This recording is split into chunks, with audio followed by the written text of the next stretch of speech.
સુરત બેસાણ આવાસમાં રહેતા પરિવાર પર લુખ્ખા તત્વોના હુમલાની ઘટનાએ વિસ્તારમાં ભયનું વાતાવરણ સર્જાયું છે।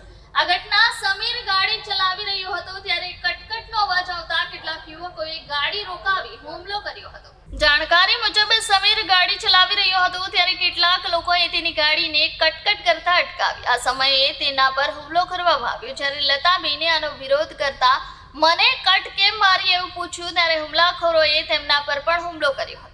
આ ઘટનામાં પરિવાર પર થયેલા હિંસક હુમલાથી વિસ્તારમાં ડરનો માહોલ સર્જાયો હતો। વધુમાં કિરણ અને હરીશ ઠાકોર પર લોખંડના પાઇપથી હુમલો કરવામાં આવ્યો। ઘરમાં તોડફોડ કરવામાં આવી અને પરિવારના અન્ય સભ્યોને પણ માર માર્યો હોવાનો આક્ષેપ કર્યો છે। પીડિત પરિવારે ઘટનાની તુરંત જ ડિંડોલી પોલીસ સ્ટેશનમાં અરજી કરી હતી। જોકે લતાબેનના આરોપ મુજબ અરજી કરવા છતાં પોલીસ તરફથી કોઈ યોગ્ય કાર્યવાહી કે સંરક્ષણ નથી મળ્યું। પોલીસની આ નિષ્ક્રિયતાથી પરિવાર વધુ વ્યથિત અને અસુરક્ષિત છે।